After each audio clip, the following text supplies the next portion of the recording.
کا آپ کی ڈاکٹر ہی آپ کی ادویات کو ختم کر دیں گے، اور مخصوص ایام میں نہیں پینا. صحیح. اچھا، اور صبح پینا ہے، رات میں پینا ہے، خالی پیٹ پینا ہے؟ رات کو تو لازمی پی کے سونا ہے. ٹھیک ہے. اور اگر بہت زیادہ موٹاپا ہے تو آپ خالی پیٹ صبح بھی پئیں. ٹھیک. اگر موٹاپا اس کے ساتھ بلوٹڈ بہت ہے، لوور بیلی آپ کی بہت زیادہ ہے، تو آپ پھر اس کو صبح بھی پی سکتے ہیں. نہیں تو ونس ان اے ڈے پی لیں رات سونے سے پہلے، تو اچھا ہے. اور بھی کچھ بتانے جا رہی ہیں؟ میں بریک لے لوں؟ آپ بریک لے لیں. سو ہم بریک کے لیے رک رہے ہیں اور بریک کے بعد پھر مل رہے ہیں.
رتبہ تیرا خیر بشر رتبہ تیرا آواز حق خطبہ تیرا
خوش آمدید. رمضان عشق ہے سحری ٹرانسمیشن، اور آپ لوگ بھی اپنے گھروں میں سحری کر رہے ہوں گے. ہمارے یہاں پہ بھی چونکہ اس وقت سحری کے لیے سب لوگ مصروف ہیں. آج ہم نے جو ٹاپک رکھا ہوا ہے، جو موضوع جس کے اوپر بات کر رہے ہیں، وہ ہے شرک. اور یہ ہے کیا توحید، اس کی کیا ضرورت ہے. اچھا، بات ہم نے ابھی ادھوری تھی، ہماری بیچ میں تھی، لیکن کیا بہت سارے لوگ جو یہ مانتے ہیں کہ ہم فلاں دربار پہ چلے جائیں، فلاں بازار پہ چلے جائیں، وہاں جا کر ہم دعا مانگیں، کیا یہ اس زمرے میں آئے گا یا یہ اس سے فرق کوئی چیز ہے؟ بسم اللہ الرحمن الرحیم. دیکھیں، جو مقامات مقدسہ ہیں اسلام کے، ان کا احترام ان کے جا کے ان کے وسیلے سے مانگنا، اس میں کوئی اشکال نہیں ہے. برادران اہل سنت کے مفتی ماشاءاللہ سے ساری دنیا میں تبلیغ کی ذمہ داری اٹھانے والے ڈاکٹر صاحب موجود ہیں یہاں پر. وسیلہ جائز ہے، مقامات مقدسہ کا ہو یا ان ہستیوں کا ہو جو اتباع ختمی مرتبت میں زندہ رہے اور اسی پہ زندگی کا اختتام کیا. میں جو اس وقت گفتگو کر رہا تھا، اس وقت آپ کے ایک جملے کو میں ذرا سا وضاحت کر دوں. میں آپ نے جب پروگرام کی ابتدا کری تو اس میں کہا آپ نے کہ شرک نہ کرے بندہ، اس کے علاوہ جو گناہ مرضی آئے کرے میں سب گناہ معاف کر دوں گا. اللہ نے کہا میں سب گناہ معاف کر دوں گا، شرک معاف نہیں کروں گا. تو اس کا مطلب یہ اللہ نے کہا کہ خدا نہ خواستہ نعوذ باللہ من ذالک گناہ کی اجازت دے دی کیا؟ بالکل.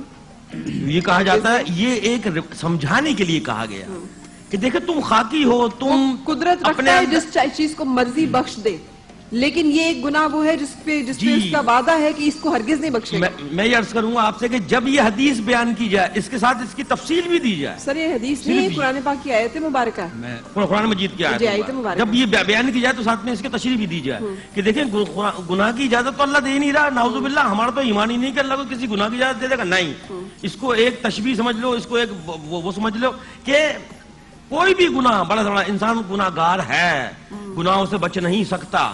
وہ معصومین کی ذات تھی جو گناہوں سے مبرہ تھی، لیکن ہم انسان ہیں، ہم سے ہوگا گناہ. اس نے کہا میں بخشوں گا، لیکن جان بوجھ کے جو گناہ کرو اس گناہ پہ تم قائم رہو. اس گناہ کبیرہ کو اس کو معاف نہیں کروں گا کہ تمہیں آخری وقت تک توفیق نہیں ہوئی کہ میری بارگاہ میں آ کے تم مجھ سے توبہ کرتے، پناہ مانگتے، اپنے گناہوں سے تائب ہو کے میرے پاس آتے. تم آخری سانس تک اپنے گناہوں پہ جمے رہو گے، میں معاف نہیں کروں گا ایسے شخص. سر آپ نے کہا وسیلہ، تو میں اس میں ایک چیز پوچھنا چاہ رہی ہوں. حضرت عیسیٰ علیہ السلام، ان سے بڑا تو کوئی نبی، پھر مادرزاد نبی، پھر بغیر باپ کے پیدا ہوئے نبی، یعنی روح اللہ. ہاں، حضرت عیسیٰ علیہ السلام روح اللہ. تو اب ان کے بارے میں اگر لوگ ایک حد سے زیادہ وہ تجاوز کرتے ہیں ان کے احترام میں اور زیادہ مبالغہ کرتے ہیں، تو اللہ تعالیٰ نے ان کو بھی روک دیا ہے کہ جن کو تم اللہ کے علاوہ پکارتے ہو وہ شریک. تو ہم بھی تو بعض اوقات احترام کرتے ہیں بہت زیادہ، تو اس احترام کی حد کیا ہے، اس کا درجہ کیا ہے جہاں پہ آ کے ہمیں رکنا ہے، اور جہاں سے ہم خدا نہ خواستہ کسی اللہ تعالیٰ کی شان میں بے ادبی کے گستاخ نہ ہو جائے. میں آپ سے ایک بتاؤں، قرآن مجید برہان رشید کو پڑھیں تو دو لفظ زیادہ استعمال ہوتے ہیں، ایک ہوتا ہے بِإِذْنِ اللہ، ایک ہوتا ہے من دون اللہ. من دون اللہ. بِإِذْنِ اللہ کی جب ہم بات کرتے ہیں فَأَنفُخُ فِيهِ فَيَكُونُ طَيْرًا بِإِذْنِ اللَّهِ وَأُبْرِئُ الْأَكْمَحَ وَالْأَبْرَصَ وَأُحْيِي الْمَوْتَى بِإِذْنِ اللَّهِ کہ میں مٹی کی مورت بناتا ہوں، پھونکتا ہوں تو پرندہ بن جاتا ہے، میں برس کے مریض کو ہاتھ لگاتا ہوں وہ شفا یاب ہو جاتا ہے، میں مادر زاد اندھے کو ہاتھ لگاتا ہوں تو اس کی بینائی لوٹ جاتی ہے. لیکن کس طرح؟ بِإِذْنِ اللہ. اور اللہ خود فرماتا ہے فَيَكُونُ طَيْرًا بِإِذْنِي وَتُبْرِئُ الْأَكْمَحَ وَالْأَبْرَصَ بِإِذْنِي وَيُخْرِجُ الْمَوْتَى بِإِذْنِي کہ میرے اذن سے سب کچھ کام کرتا ہے. لہذا معلوم ہوا کہ اذن اللہ کا ہوتا ہے اور عمل بندہ کر رہا ہوتا ہے. صحیح. اور ایک ہے من دون اللہ، یعنی کہ اللہ کے مقابل کسی کو پکارنا، اللہ کے مقابل کسی کو ہیلپر سمجھنا. کفار و مشرکین مکہ یہی تو کرتے تھے، اللہ کے مقابل ان چیزوں کا تصور کرتے تھے. تو ہم اللہ کے مقابل نہیں بلکہ بِإِذْنِ اللہ، اللہ کے اذن اللہ نے جن کو جس طرح کہا من ذا الذی یشفع عنده الا باذنہ. اگر کوئی پڑھے من ذا الذی یشفع اتنی آیت پڑھے تو اس کا مطلب ہے کوئی شفاعت نہیں کرے گا. من ذا الذی یشفع عنده الا باذنہ، لیکن جس کو اللہ تبارک و تعالی اذن عطا فرمائے گا. اور آپ نے کہا مزارات پر جانے کے، دیکھیں قرآن مجید اذن حضور پاک صلی اللہ علیہ وسلم کو ہی عطا کیا جائے گا. ان کے علاوہ تو کوئی اور ہستی نہیں. ہمارا ماننا ہے یہ کہ ایک وہی شافع المرسلین ہے، رسولوں میں سے، تمام رسولوں میں سے بھی شفاعت کا اگر درجہ کسی کو ہے تو وہ ہمارے نبی پاک پہلی شفاعت ہوگی ہی یہی کہ آقا کائنات حضور اکرم صلی اللہ علیہ وسلم نے کہا کہ سب سے پہلے شفاعت کا دروازہ میں کھولوں گا، سب سے پہلے مجھے اذن دیا جائے گا. اور وہ جو نفسی نفسی پکار رہے ہوں گے وہ سارے کے سارے میرے لوائے حمد، میرے جھنڈے تلے جو حمد کا جھنڈا اس میں جمع ہوں گے. میں اللہ کی بارگاہ میں جاؤں گا اور پہلی شفاعت کیا ہوگی کہ اے رب کائنات حساب و کتاب کا آغاز فرما دے. یہ جو یوم حشر کا دن ہے بڑا طویل ہو گیا، لوگ بالکل مر گئے، کسی کو ادھر تک پسینہ، کسی کو ادھر تک پسینہ، اور گرم ہوائیں اور سورج سوانی، وہ ساری چیزیں ہیں. لیکن میں یہاں پر یہ بتاؤں گا کہ آپ نے جو فرمایا مزارات پر جانے کے لیے، دیکھیں قرآن مجید برہان رشید جب یہ کہتا ہے کہ عبادت کرو تو عبادت کا معنی ہے کہ انتہائی تعظیم کرنا. بالکل. لیکن کیا سمجھ کر؟ خدا سمجھ کر، اپنا الہ سمجھ کر، اپنا معبود سمجھ کر، اپنا پروردگار سمجھ کر، اپنا خالق سمجھ کر جب آپ کسی کی تعظیم کرتے ہیں تو ایسی تعظیم عبادت بن جاتی ہے. اور عبادت اللہ کے علاوہ کسی کی نہیں کی جا سکتی. ٹھیک ہے. اب اگر کوئی اپنا نبی سمجھ کر، ولی سمجھ کر، اساتذہ سمجھ کر، مرشد سمجھ کر اب اگر کوئی تعظیم کرتا ہے تو ایسی تعظیم عبادت نہیں، اطاعت بنتی ہے. ٹھیک ہے. اور اطاعت اللہ کی بھی، اطاعت رسول کی بھی. یعنی عبادت فقط اللہ کی، لیکن عقیدہ کیا تھا؟ خدا. خدا سمجھ کر جب تعظیم کریں گے عبادت ہے، خدا کا غیر سمجھ کر، نبی سمجھ کر تعظیم کریں گے اطاعت ہے. تو عبادت اور اطاعت کا جو باریک سا فرق ہے وہ کیا ہے؟ آپ مزار پر جاتے ہیں کسی پر اور آپ اس عقیدے کے ساتھ کہ یہ اللہ کا بندہ ہے، اللہ کا محبوب ہے، اللہ کا ولی ہے، یہ خدا نہیں ہے، یہ سمجھ کر آپ اس کی تعظیم کریں گے تو اطاعت کہلائے گا، یہ ادب کہلائے گا، یہ عبادت نہیں کہلائے گا. لیکن اگر آپ نے کسی کو خدا سمجھ کر آپ کسی نبی کے بارگاہ میں چلے جائیں، خدا سمجھ، چاہے وہ زندہ ہو چاہے وہ انتقال کر گیا ہو، قبر میں لیٹا ہو، اگر خدا سمجھ کر آپ نے اس سے خطاب کر لیا تو شرک ہو جائے گا. خدا کا بندہ سمجھ کر، خدا کا بندہ یہ بنیادی چیز ہے، خدا کا بندہ سمجھ کر جتنی بھی تعظیم کریں گے وہ تعظیم کا انتہا پر بھی چلے جائیں گے. صحابہ